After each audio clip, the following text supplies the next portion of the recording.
O mundo sempre irá considerar a justiça, a retidão, a honestidade e a honra como fanatismo. Considerarão que é exagero, mas Deus deixou claro e exigiu e exige retidão, santidade. No Salmo capítulo 86 é dito que a base do trono de Deus é justiça e retidão. Logo, é evidente que todos os seres humanos precisam buscar a justiça e a retidão. E é exatamente por isso que, no Êxodo, quando o povo saiu do Egito, o povo hebreu, Deus disse: sejais santos, como o Senhor vosso Deus é santo. E novamente Pedro retoma essa passagem em uma de suas cartas, dizendo: sejam santos, como Deus é santo. Porque se vocês chamam Deus de Pai, precisam buscar ser semelhantes a Ele.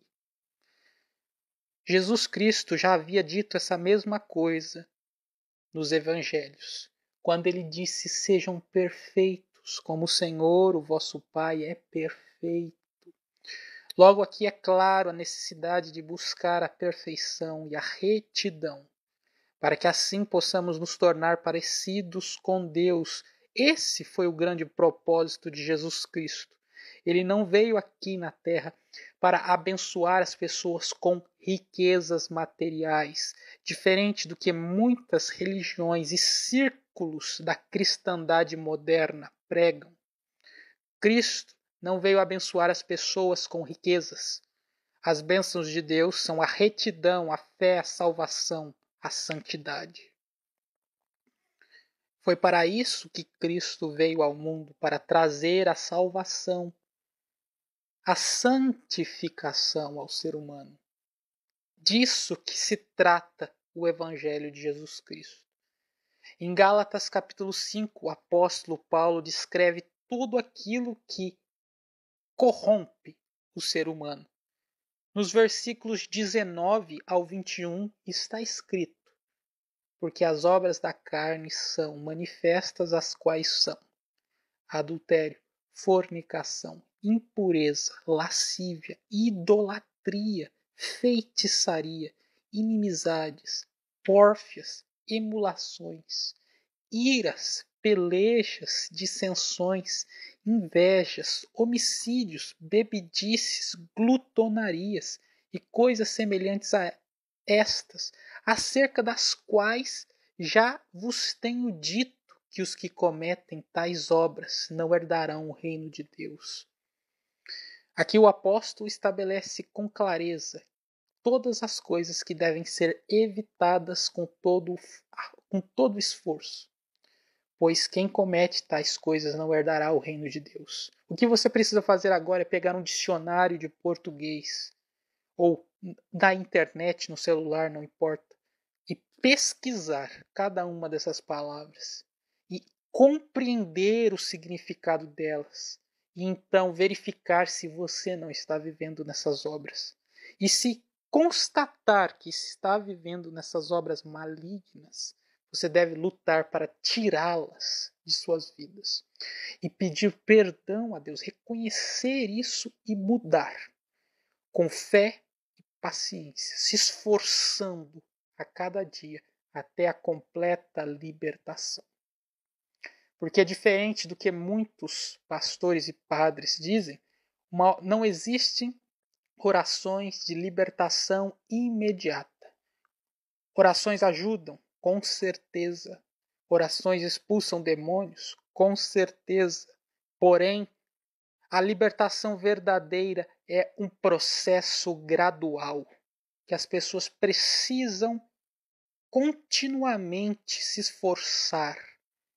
A libertação é um processo de santificação, como está escrito em João capítulo 17, versículo 17, quando Cristo diz: Pai, santifica os meus discípulos na tua verdade. Então ele diz: a tua palavra é a verdade. ou seja, praticar os ensinamentos de Deus é a santificação, é a libertação. A mesma coisa ele disse, em outras palavras, aos fariseus, quando ele disse: aquele que conhece a verdade é liberto por ela. Ou seja, mas o que é conhecer a verdade? Conhecer a verdade é fazer aquilo que a verdade ordena. E a verdade ordena retidão. A verdade ordena santidade. A verdade ordena que os seres humanos busquem se tornarem pessoas melhores continuamente em todas as áreas da vida. Porque foi isso que Cristo disse para que os seres humanos fizessem, que eles se afastassem do mal e fizessem o bem. Nisso consiste o Evangelho. Não existe outro Evangelho além desse. Crer em Cristo e buscar a santificação. Fazer o que Ele ensina. O que Ele ensina foi isso. Fazer o bem ao próximo. E pregar o Evangelho do mesmo tipo. O Evangelho que chama as pessoas a lutar contra o mal e fazer o que é bom, sempre com fé em Deus, com persistência e perseverança, buscando sempre se aproximar, se assemelhar a Deus, a Cristo, a cada dia mais. Como foi escrito nas cartas de João, como foi escrito nos ensinamentos de Paulo. Todo o Evangelho se baseia nisso, na santificação, na prática da retidão. E as bênçãos de Deus significam o amor. Coríntios capítulo 13.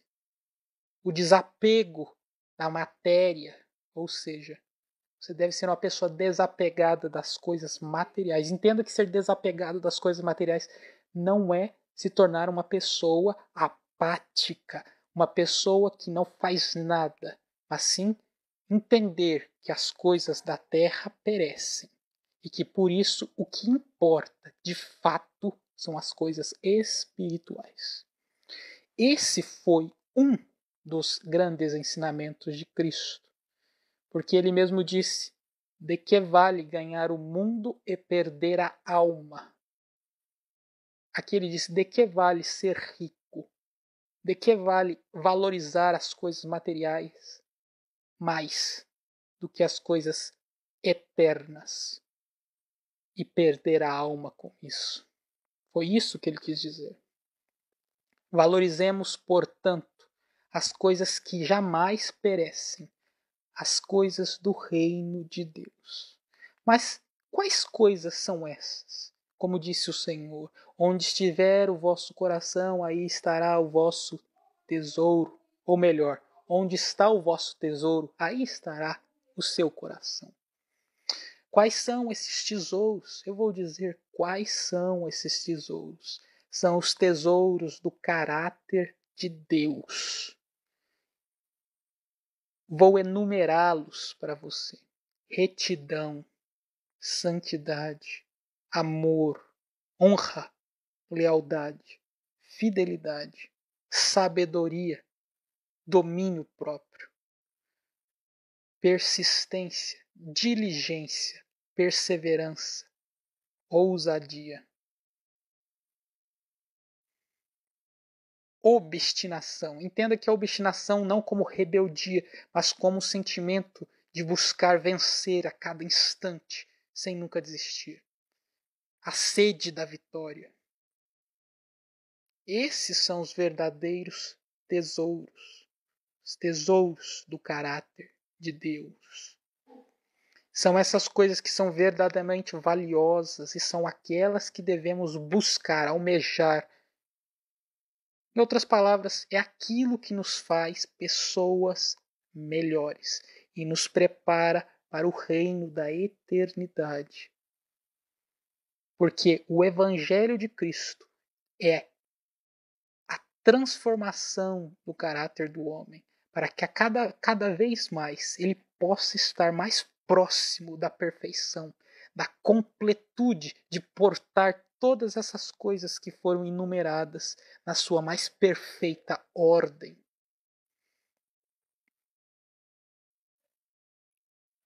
o Evangelho é essa preparação, é essa santificação, aperfeiçoamento do caráter. E por isso é necessário buscar o Evangelho da verdade, da retidão, e não da bênção material. Porque o Evangelho verdadeiro te chama a melhorar. O Evangelho verdadeiro aponta na sua cabeça, o dedo na sua cabeça e fala: você precisa melhorar. Todos nós precisamos. Todos. Não há um ser humano na Terra que não precise melhorar, que não precise se tornar mais parecidos com Deus a cada dia. É disso que se trata o Evangelho. Só que muitos pregam outras coisas, coisas mentirosas, e aglomeram pessoas que não amam a Deus, mas que querem bênçãos materiais, que querem dinheiro, que querem casa, que querem relacionamento, mas não querem Deus, não querem Cristo, não querem os tesouros do céu, que são os verdadeiros. Portanto, busque esses tesouros, se arrependa de todos os erros, expulse as obras de Gálatas capítulo 5, versículo 19 ao 21 de sua vida, e faça aquilo que Deus manda, e pregue esse evangelho aos outros. Ajude as pessoas necessitadas, segundo aquilo que você pode fazer, seja visitando, seja doando, não importa. Ajude as pessoas necessitadas. Eu quero que você leia Gálatas capítulo 5, estude as palavras, mas também quero que você leia Mateus capítulo 25 e Isaías capítulo 58. Ali, Jesus Cristo, Deus, estabelece um segredo para que todas as pessoas possam ser iluminadas pela força do seu poder. Quando as pessoas obedecerem esse mandamento, elas se tornarão luminosas, porque praticar a justiça, o bem ao próximo, é aquilo que faz o ser humano se tornar luz, como o próprio Cristo, o próprio Deus. E ele disse: vós sois a luz do mundo, vós sois o sal da terra. Mas isso significa que apenas aqueles que agem como eles são luz e sal, ou seja, que agem com justiça. E a justiça é a santificação e fazer o bem aos outros. Esses são os ensinamentos de Cristo. Portanto, reflita a respeito disso. Pense se você não está praticando o que é ruim. Pense se você não está fazendo o oposto daquilo que Deus ensina.